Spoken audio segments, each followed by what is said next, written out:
Good morning student, class 11th। आज हम पढ़ेंगे थर्ड चैप्टर। सेकंड चैप्टर पढ़ चुके थे। अप्पू के साथ 2.5 साल, इसे लिखा है, इसके लेखक हैं सत्यजीत राय। अभी पहले हम इनके लेखक परिचय पढ़ेंगे, इनके बारे में जानकारी हासिल करेंगे, उसके बाद चैप्टर पढ़ेंगे।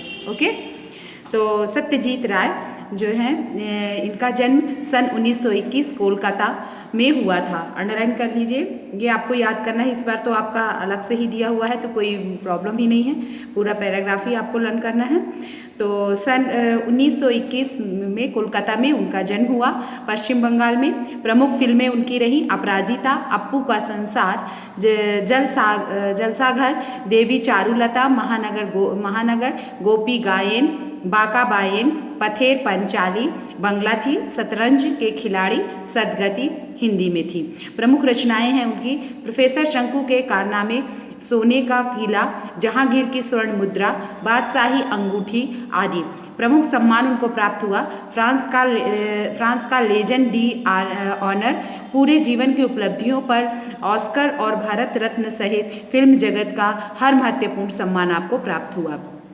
मृत्यु सन 1992 में हुई। भारतीय सिनेमा को कलात्मक ऊंचाई प्रदान करने वाले फिल्मकारों में सत्यजीत राय अगली कतार में हैं। उनके निर्देशन में पहली फीचर फिल्म पथेर पंचाली 1955 में प्रदर्शित हुई। उसने राय को अंतर्राष्ट्रीय स्तर पर प्रतिष्ठा प्राप्त करने वाला भारतीय निर्देशक बना दिया। इनकी फीचर फिल्मों की कुल संख्या 30 के लगभग है। अंडरलाइन कर लीजिए, इनकी फीचर फिल्मों की कुल संख्या 30 के लगभग है। इन फिल्मों के जरिए उन्होंने फिल्म विधा को समृद्धि ही नहीं किया, बल्कि इस माध्यम के बारे में निर्देशकों और आलोचकों के बीच एक समझ विकसित करने में भी अपना योगदान दिया। ध्यान देने की बात है कि उनकी ज़्यादातर फिल्में साहित्यिक कृतियों पर आधारित हैं। इनके पसंदीदा साहित्यकारों में बंगला के विभूति भूषण बंदोपाध्याय से लेकर हिंदी के प्रेमचंद तक शामिल हैं। फिल्मों के पटकथा, लेखन, संगीत संयोजन एवं निर्देशन के अलावा राय ने बंगला में बच्चों एवं किशोरों के लिए लेखन का काम भी बहुत ही संजीदगी के साथ किया है। इनकी लिखी कहानियों में जासूसी, रोमांच के साथ साथ पेड़ पौधे तथा पशु पक्षी का सहज संसार भी है। इनकी लिखी कहानियों में क्या है? जासूसी, रोमांच, अंडरलाइन करते जाइए। जासूसी, रोमांच के साथ साथ पेड़ पौधे तथा पशु पक्षी का सहज संसार भी है। अप्पू के साथ 2.5 साल नामक संस्मरण पथेर पंचाली फिल्म के अनुभवों से संबंधित है। ये अप्पू के साथ 2.5 साल, ये क्या है? संस्मरण है। जो संस्मरण के बारे में मैंने आपको पहले भी बताया था, संस्मरण वो कहलाता है जो अपने साथ बीती हो और लेखक के साथ जो बीती है वो याद करके अपने से ही लिखता है, स्मृति के सहारे वह लिखते चला जाता है, तो वो कहलाता ही है संस्मरण। ठीक है, तो संस्मरण जो है पथेर पंचाली फिल्म थी, फिल्म के अनुभवों से संबंधित है, जिसका निर्माण भारतीय फिल्म के इतिहास में एक बहुत बड़ी घटना के रूप में दर्ज है। इससे फिल्म के सृजन और उसके व्याकरण से संबंधित कई बारीकियों का पता चलता है। यही नहीं, जो फिल्मी दुनिया हमें अपने ग्लैमर से चुंधियाती हुई जान पड़ती है, उसका एक ऐसा सच हमारे सामने आता है जिसमें साधनहीनता के बीच अपनी कला दृष्टि को साकार करने का संघर्ष भी है। इस पाठ का भाषांतर बंगला मूल से विलास गीते ने किया है। किसी फिल्मकार के लिए उसकी पहली फिल्म एक अबूझ पहेली होती है। अगर कोई भी फिल्मकार पहली फिल्म बनाता है तो उसके लिए अबूझ पहेली होती है, मतलब उससे पहले तो उसने बनाया नहीं, इसलिए वह नहीं जानता कि इसमें क्या क्या परेशानियां आती हैं। बनने या ना बन पाने की अमूर्त शंकाओं से घिरी फिल्म पूरी होती है तो फिल्मकार जन्म लेता है। अपनी पहली फिल्म की रचना के दौरान हर फिल्मकार का अनुभव संसार इतना रोमांचकारी होता है कि वह उसके जीवन में बचपन की स्मृतियों की तरह हमेशा जीवंत बना रहता है। इस अनुभव संसार में दाखिल होना उस बेहतरीन फिल्म से गुजरने से कम नहीं है।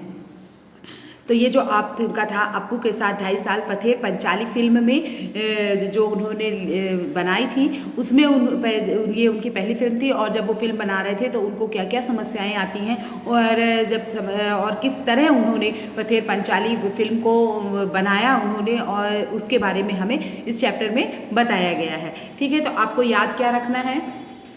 कि सत्यजीत राय का जन्म कब हुआ, प्रमुख फिल्में उनकी कौन कौन सी रहीं, अपराजिता, अप्पू का संसार, जलसाघर, देवी चारुलता, महानगर, गोपी गायन, बाका बायन, पथेर पंचाली, शतरंज के खिलाड़ी, सदगति, ये उनकी प्रमुख फिल्में रहीं। उनकी रचनाएं प्रोफेसर शंकु के कारनामे, सोने का किला, जहांगीर की स्वर्ण मुद्रा, बादशाही अंगूठी आदि रहे। उनको सम्मान प्राप्त हुआ फ्रांस का लेजन डी ऑनर, पूरे जीवन की उपलब्धियों पर ऑस्कर और भारत रत्न सहित फिल्म जगत का हर महत्वपूर्ण सम्मान प्राप्त हुआ और उनकी मृत्यु सन 1992 में हो गई। ठीक है, और भारतीय सिनेमा को कलात्मक ऊंचाई तक प्रदान करने वाले फिल्मकारों में सत्यजीत राय अगली कतार में हैं। उनकी निर्देशन में पहली फीचर फिल्म पथेर पंचाली कब प्रदर्शित हुई, 1955 में प्रदर्शित हुई। उसने राय को अंतर्राष्ट्रीय स्तर पर प्रतिष्ठा प्राप्त करने वाला भारतीय निर्देशक बना दिया था और इनकी फीचर फिल्मों की कुल संख्या 30 के लगभग है। और उनके पसंदीदा साहित्यकारों में बंगला के विभूति भूषण बंदोपाध्याय से लेकर हिंदी के प्रेमचंद तक शामिल हैं। फिल्मों के पाठ कथा लेखन सत्य संगीत संयोजन एवं निर्देशन के अलावा राय ने बंगला में बच्चों के एवं किशोरों के लिए लेखन का काम भी बहुत ही संजीदगी के साथ किया था। इनकी लिखी कहानियों में जासूसी, रोमांच के साथ साथ पेड़ पौधे तथा पशु पक्षी का सह संसार भी है। अप्पू के साथ 2.5 साल नामक संस्मरण में पथेर पांचाली फिल्म के अनुभवों से संबंधित है, जिसका निर्माण भारतीय फिल्म के इतिहास में एक बहुत बड़ी घटना के रूप में दर्ज हुआ और इससे फिल्म के सृजन और उसके व्याकरण से संबंधित कई बारीकियों का पता चलता है। और यही नहीं, जो फिल्मी दुनिया हमें अपने ग्लैमर से चुंधियाती हुई जान पड़ती है, वही उसका एक सच हमारे सामने आता है कि फिल्म हमें लगता है कि वो उसमें तो कोई तकलीफ ही नहीं होती, लेकिन फिल्मकार को भी बनाने में बहुत तकलीफ होती है। फिल्मकार जब पहली बार फिल्म बनाता है तो उसको भी बहुत सारी समस्याओं से जूझना पड़ता है और उसके लिए भी अबूझ पहेली होती है, मतलब कि वो भी ये सोचता है कि क्या ये फिल्म बन पाएगी या नहीं बन पाएगी, ऐसी अमूल शंकाओं से वो घिरा हुआ रहता है। और फिल्म पूरी होती है तो फिल्मकार जन्म लेता है, जब फिल्म पूरी हो जाती है तभी फिल्मकार जन्म लेता है और उसके जीवन में बचपन की स्मृतियों की तरह हमेशा जीवंत बना रहता है। इस अनुभव संसार में दाखिल होना उस बेहतरीन फिल्म से गुजरने से कम नहीं है। ठीक है, इतना समझ में आया? जो नहीं समझ में आया आप डाउट क्लास में पूछ लीजिएगा।